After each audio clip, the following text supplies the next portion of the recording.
യേശുവെനിക്കാശ്രയമീയുലകിൽ. ജീവിതത്തിലുണ്ടാകുന്ന എല്ലാ ബന്ധങ്ങളും ബന്ധനങ്ങളായി അനുഭവപ്പെടുന്നുണ്ടോ? ചെയ്യുന്ന പ്രവൃത്തികളെല്ലാം തടസ്സങ്ങളായും ഭാരമായും മാറുന്നുണ്ടോ? ചെയ്യുന്ന ജോലി നിങ്ങളെ ഭരിക്കാൻ തുടങ്ങുന്നുണ്ടോ? ഈ ലോകത്തിൽ ചെയ്യുന്ന പ്രവൃത്തികളെല്ലാം തടസ്സങ്ങളായും ഭാരമായും മാറുന്നുണ്ടോ? ഈ ലോകത്തിൻ്റെ ജീവിതം അരോചകമായി മാറുന്നുണ്ടോ? എല്ലായിടത്തും തടസ്സങ്ങളും എല്ലായിടത്തും പ്രതിബന്ധങ്ങളുമാണ് അനുഭവിക്കുന്നത്. എല്ലാം പിശാചിൽ ആരോപിച്ച് സ്വയം സ്വാധീകരിക്കുന്നതിന് മുമ്പ് നമ്മുടെ ബന്ധങ്ങൾ എപ്രകാരമാണെന്ന് പരിശോധിക്കണം. നമ്മുടെ ബന്ധങ്ങൾ എപ്രകാരമാണെന്ന് പരിശോധിക്കുമ്പോൾ മാത്രമേ ബന്ധങ്ങൾ എങ്ങനെ ബന്ധനങ്ങളായി തീരുന്നു എന്ന പരമാർത്ഥം നാം അറിയും. എല്ലാ ബന്ധനങ്ങളും ഉണ്ടാക്കുന്ന പിശാചാണെന്ന് പർവ്വതീകരിച്ച് അവനെ മഹാനാക്കി മാറ്റുകയല്ല വേണ്ടത്.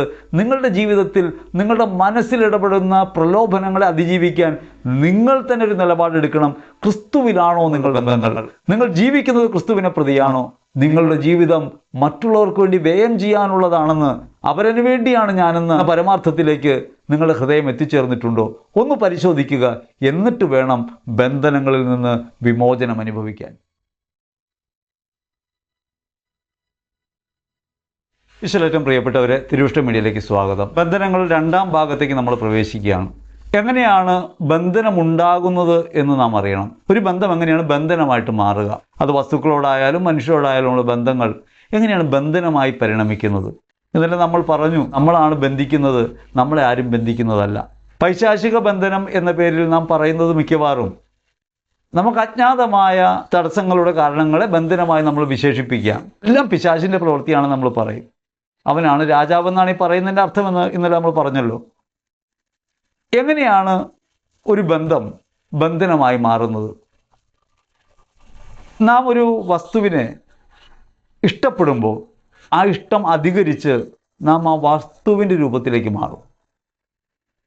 നാം ഇഷ്ടപ്പെടുന്ന വസ്തുവിനെ ആസക്തിയോടെ നാം ഇഷ്ടപ്പെടാൻ തുടങ്ങുമ്പോൾ നാം എന്ന വ്യക്തിയെയും ദൈവം നമ്മിൽ നിവേശിപ്പിച്ചിട്ടുള്ള ആത്മാവിനെയും നമ്മുടെ ജീവിതത്തിൻ്റെ ലക്ഷ്യത്തെയും നമ്മൾ മറന്നുപോകും. ഭക്ഷണം നമുക്ക് ആവശ്യമാണ്.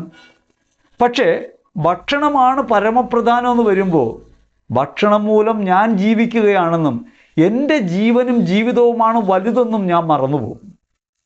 അങ്ങനെ മറന്ന് ഈ വസ്തുവിൽ മാത്രമായി ഞാൻ ഒതുങ്ങുമ്പോൾ ഞാൻ കേവലം ആ വസ്തുവിൻ്റെ സ്വഭാവങ്ങളെല്ലാം പ്രകടിപ്പിക്കാൻ തുടങ്ങും. വസ്തുക്കളെല്ലാം നശ്വരമാണ്, വസ്തുക്കളെല്ലാം ക്ഷയോന്മുഖമാണ്.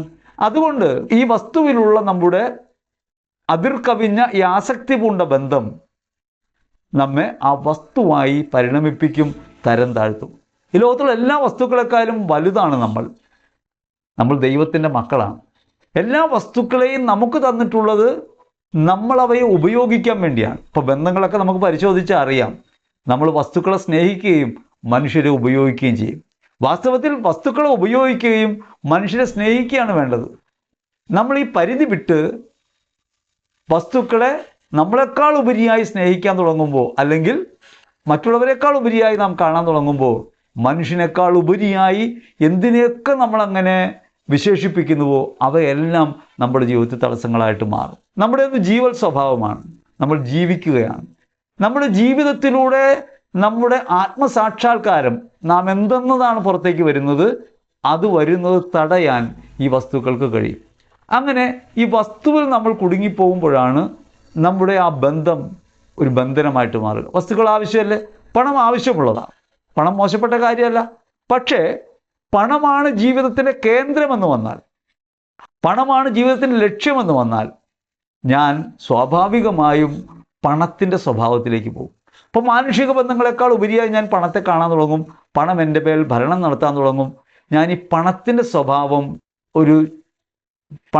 പണത്തിൻ്റെ സ്വഭാവം ജഡികമായതിനാൽ ആ ജഡിക ഭാവത്തിലേക്ക് ഞാൻ തരം താഴും. 1 കൊരിന്ത്യർ ലേഖനത്തിൽ 6-ാം അധ്യായത്തിൽ 16-ാം തിരുവചനത്തിൽ വചനം നമ്മോട് പറയുന്നുണ്ട്, വേശ്യയുമായി സംസർഗത്തിലാകുന്നവൻ അവളുമായി ഏക ശരീരമായി തീരും. ഞാനെന്നത് മറന്ന്, എൻ്റെ വ്യക്തിത്വത്തെ മറന്ന്, ഞാൻ ദൈവത്തിൻ്റെതാണെന്നും മറ്റുള്ളവർക്ക് വേണ്ടിയുമാണെന്നുള്ള സ്വാഭാവികതയെ മറന്ന് ഞാൻ എൻ്റെ ആഗ്രഹത്തിൽ കുടുങ്ങിപ്പോകുന്നു. അഥവാ കാമമുണ്ടാകുന്നു. കാമം എന്ന് വെച്ചാൽ സ്വന്തമാക്കാൻ ആഗ്രഹിക്കുക. ഇഷ്ടപ്പെടുന്നതൊക്കെ സ്വന്തമാക്കാനാണ് നമ്മൾ ആഗ്രഹിക്കുക. യഥാർത്ഥത്തിൽ നാം സ്വന്തമാക്കാനുള്ളവരല്ല, സ്വന്തമാകാനുള്ളവരാണ്. മറ്റുള്ളവർക്ക് വേണ്ടി ആകാനുള്ളവരാണ്. മറ്റുള്ളവർക്ക് വേണ്ടി ആകുക എന്നതാണ് സ്വാഭാവിക ബന്ധം. അതാണ് യഥാർത്ഥത്തിൽ ഒഴുക്കുള്ള ബന്ധം. ആ ഒഴുക്ക് തടഞ്ഞ് നാം ഈ വസ്തുക്കളിൽ കുടുങ്ങിപ്പോകുമ്പോൾ, വ്യക്തികളിൽ കുടുങ്ങിപ്പോകുമ്പോൾ സ്വാഭാവികമായും നമ്മുടെ ബന്ധം ക്രിയാത്മകമല്ലാതെ, ജീവൽ സ്വഭാവമുള്ളതല്ലാതെ ജഡിക ഭാവത്തിലേക്ക് പരിണമിക്കും. ഒരാൾക്ക് എന്തെങ്കിലും ഒരു ഭൗതിക നേട്ടം ഉണ്ടാകുമ്പോൾ നമുക്ക് അസൂയ തോന്നുക സ്വാഭാവികമാണ്. എന്തുകൊണ്ടാണ് നമുക്ക് അസൂയ തോന്നുന്നത്? നാം ആ വ്യക്തിയെയാണ് മാനിക്കുന്നതെങ്കിൽ അയാൾക്ക് നന്മ ഉണ്ടായതിൽ നമ്മൾ സന്തോഷിക്കേണ്ടതല്ലേ? പക്ഷേ നമ്മൾ ആ വ്യക്തിയെ മാനിക്കുന്നതിനേക്കാൾ ഉപരിയായി അയാൾക്ക് ലഭിച്ച ഈ നന്മയെ പ്രധാനപ്പെട്ട് കാണുകയും ആ നന്മ എനിക്ക് കിട്ടാതെ പോയി എന്നുള്ളത് ഒരു വൈഷമ്യം ജനിപ്പിക്കുകയും ചെയ്യുമ്പോഴാണ് അസൂയ ഉണ്ടാകുന്നത്. അപ്പോൾ അസൂയ സഹോദര സ്നേഹത്തിനെതിരാണെന്ന് പറയുന്നത് അതുകൊണ്ടാണ്. സാഹോദര്യം എന്ന ബന്ധത്തെ, സ്നേഹമെന്ന ഭാവത്തെ, മറ്റുള്ളവർക്ക് വേണ്ടിയാണ്, സ്വയംദാനമാണ് എൻ്റെ ജീവിതം എന്ന ഭാവത്തെ എവിടെയെല്ലാം നഷ്ടപ്പെടുന്നുവോ, എനിക്ക് എന്തിനോടൊക്കെ ഇങ്ങനെ മമതയുണ്ടാകുന്നുവോ ആ മമതകളൊക്കെ എന്നെ ഭരിക്കാൻ തുടങ്ങും. ആ വസ്തുവിൻ്റെ സ്വഭാവം എന്നിലേക്ക് നിവേശിപ്പിക്കപ്പെടും. അങ്ങനെ ആ വസ്തുവിൻ്റെ സ്വഭാവത്തിലേക്ക് ഞാൻ തരം താഴുമ്പോൾ അത് ബന്ധനമായിട്ട് അനുഭവപ്പെടും. അതുകൊണ്ടാണ് വചനം പറയുന്നത്, കണ്ണിൻ്റെ ദുരാശ, ജഡത്തിൻ്റെ ദുരാശ, ജീവിതത്തിൻ്റെ അഹന്ത, ഇവയാണ് ദൈവത്തിൻ്റെ ശത്രു. ലോകത്തോടുള്ള മൈത്രിയിലേക്ക് പോകുമ്പോൾ, മൈത്രി എന്ന് വെച്ചാൽ ബന്ധത്തിലേക്ക് പോകുമ്പോൾ, ആ ബന്ധം എപ്പോഴും കാമ സ്വഭാവമുള്ളതാണ്, ആസക്തി പുരേണ്ടതാണ്, നേടുക എന്ന ലക്ഷ്യമുള്ളതാണ്. കാമം എന്ന വാക്കിന് ഈ നേടുക എന്ന സ്വഭാവമുണ്ട്. ഈ നേടുക എന്ന സ്വഭാവം ഉണ്ടാകുമ്പോൾ ഒരു വ്യക്തിയെ നമ്മൾ സ്നേഹിക്കുകയാണെന്ന് പറയുന്നു. സ്നേഹിക്കാമ്പോൾ നമ്മളെ കൊടുക്കുകയാണ് വേണ്ടത്. പകരം നമ്മൾ അയാളെ സ്വന്തമാക്കാൻ ആഗ്രഹിക്കുന്നു, നമ്മൾ അയാളെ വസ്തുവൽക്കരിക്കാൻ ആഗ്രഹിക്കുന്നു. അങ്ങനെ ഈ സ്നേഹം വസ്തുവൽക്കരണ ഭാവത്തിലേക്ക് കടക്കുകയും അത് സ്വാർത്ഥമായി പരിണമിക്കുകയും ചെയ്യുമ്പോൾ സ്വാഭാവികമായും നമ്മെ ഭരിക്കുന്നത് ഈ ജീവൽ സ്വഭാവമല്ല, ഈ പറഞ്ഞ കാമമാണ്. അങ്ങനെ കാമ സ്വഭാവത്തിലുള്ളവയെല്ലാം നമ്മെ നശ്വരമായ പ്രകൃതിയിലേക്ക് നയിക്കും. അതെല്ലാം നമുക്ക് തടസ്സമായിട്ട് അനുഭവപ്പെടും. എഫേസ്യർ ലേഖനം 4-ാം അധ്യായം 22-23 തിരുവചനങ്ങളിൽ വചനം നമ്മെ ഓർമ്മിപ്പിക്കുന്നുണ്ട്, നിങ്ങളുടെ പഴയ ജീവിത രീതിയിൽ നിന്ന് രൂപം കൊണ്ട ആസക്തികളാൽ കലുഷിതനായ പഴയ മനുഷ്യനെ ഉരിഞ്ഞു മാറ്റുവിൻ, നിങ്ങൾ മനസ്സിൻ്റെ ചൈതന്യത്താൽ നവീകരിക്കപ്പെടട്ടെ. എങ്ങനെയാണ് മനസ്സിൻ്റെ ചൈതന്യത്താൽ നവീകരിക്കപ്പെടുന്നത്? റോമർ ലേഖനം 12-ാം അധ്യായത്തിൽ 1-2 തിരുവചനങ്ങൾ നമുക്കത് കാണാൻ പറ്റും. നിങ്ങളുടെ ശരീരങ്ങളെ ഒരു സജീവ ബലിയായി ദൈവത്തിന് സമർപ്പിക്കുവിൻ, അതായിരിക്കണം നിങ്ങളുടെ ആരാധന. നിങ്ങൾ മനസ്സിൻ്റെ ചൈതന്യത്താൽ നവീകരിക്കപ്പെടണം. എങ്ങനെയാണ് ഈ ചൈതന്യത്താൽ നവീകരിക്കപ്പെടുന്നത്? ദൈവ മനസ്സിൻ്റെ സ്വഭാവത്താൽ നാം നവീകരിക്കപ്പെടുമ്പോൾ എങ്ങനെയാണ്? നാം നമ്മെ തന്നെ കൊടുക്കുന്നവരായിട്ട് മാറും. നാം നമ്മെ തന്നെ അങ്ങനെ ഉപേക്ഷിക്കുമ്പോഴാണ് ബന്ധം യഥാർത്ഥത്തിൽ ബന്ധനത്തിൽ നിന്ന് മോചനം പ്രാപിക്കുക. നമ്മളങ്ങനെ നമ്മളെ തന്നെ സമർപ്പിക്കുമ്പോൾ നല്ലതും ഉചിതവും പ്രീതിജനകവുമായത് എന്തെന്ന് നമുക്ക് തിരിച്ചറിയാൻ പറ്റും. എന്താണ് നല്ലത്? നല്ലത് 30 മേനി, ഉചിതമായത് 60 മേനി, പ്രീതിജനകമായത് 100 മേനി. വിത്തുകളുടെ ഉപമയിൽ വിത്തുകൾ 3 തരത്തിലാണ് ഫലം പുറപ്പെടുവിക്കുക: 30 മേനിയും 60 മേനിയും 100 മേനിയും. 100 മേനി ദൈവേഷ്ടത്തിലേക്ക് എത്തും. ദൈവത്തിന് പ്രീതികരമായ പ്രവൃത്തി ഉണ്ടാകുമ്പോഴാണ്. എന്താണ് ദൈവത്തിന് പ്രീതികരമായ പ്രവൃത്തി? വളരെ എളുപ്പത്തിൽ നമുക്ക് മനസ്സിലാകും. ഈശോ പറഞ്ഞിട്ടുണ്ട്, നിങ്ങൾ ദൈവത്തെ സ്നേഹിക്കുക, മറ്റുള്ളവരെ സ്നേഹിക്കുക. സ്നേഹമാണ് ഈ പറഞ്ഞ പ്രീതിജനകമായ പ്രവൃത്തി. സ്നേഹത്തിൻ്റെ ലംഘനമാണ് യഥാർത്ഥത്തിൽ ബന്ധനങ്ങളായിട്ട് അനുഭവപ്പെടുക. ഞാൻ എന്നെക്കാൾ ഉപരിയായി വലുതായി വസ്തുലോകത്തെ കാണാൻ തുടങ്ങുന്നു, വസ്തുലോകം എന്നെ ഭരിക്കാൻ തുടങ്ങുന്നു, വസ്തുലോകത്തിൻ്റെ നശ്വരഭാവം എന്നെ കീഴടക്കുന്നു. അപ്പോൾ ചുറ്റുപാടുകളെല്ലാം എനിക്ക് ബന്ധനമായിട്ട് അനുഭവപ്പെടും. ജീവിതത്തിൽ എന്ത് ബന്ധങ്ങളുണ്ടാകുമ്പോഴും, നിങ്ങൾ ജോലി ചെയ്യുന്നു, ജോലി ചെയ്യുന്നതിൻ്റെ ലക്ഷ്യം എന്താണ്? ജോലി ചെയ്യുന്നതിൻ്റെ ലക്ഷ്യം കേവലം പണം ഉണ്ടാക്കുക എന്നതായിട്ട് മാറുമ്പോൾ, ജീവസന്ധാരണത്തിന് പണം ആവശ്യമാണ്, പക്ഷെ പണം ഉണ്ടാക്കുക എന്നത് മാത്രമായിട്ട് മാറുമ്പോൾ വ്യക്തിബന്ധങ്ങളൊക്കെ അവിടെ നകന്ന് ഞാൻ ഈ പണത്തെ പ്രണയിക്കാൻ തുടങ്ങും. പണം മാത്രമായി ലക്ഷ്യമായിട്ട് മാറും. അങ്ങനെ പണത്തെ സ്വന്തമാക്കാൻ ആഗ്രഹിക്കുന്ന ഞാൻ പണത്തിൻ്റെ ഭാവത്തിലേക്ക് മാറും. പണത്തിൻ്റെ നിർജീവ ഭാവം, പണത്തിൻ്റെ ജഡിക ഭാവം എന്നെ ഭരിക്കാൻ തുടങ്ങും. അതുകൊണ്ടാണ് കൊളോസ്യർ ലേഖനത്തിൽ 3:5 പറയുന്നത്, വിഗ്രഹാരാധന തന്നെയാണ് ദ്രവ്യാസക്തി. എല്ലാ ആസക്തികളും ബന്ധനങ്ങളുണ്ടാക്കും. ഏത് ബന്ധങ്ങളിൽ നിങ്ങൾ ഏർപ്പെടുമ്പോഴും, എന്തുമായി നിങ്ങൾ ബന്ധപ്പെടുമ്പോഴും ഓർക്കേണ്ടത്, അത് എൻ്റെ താല്പര്യത്തിനായി, എൻ്റെ കാമത്തിനായി, കാമപൂർത്തിക്കായിട്ടല്ല, എൻ്റെ സ്വന്തമാക്കാനുള്ള ആഗ്രഹത്തിന് വേണ്ടിയല്ല അതിനെ നമ്മൾ ചെയ്യേണ്ടത്. അത് മറ്റുള്ളവർക്ക് വേണ്ടിയായി മാറണം.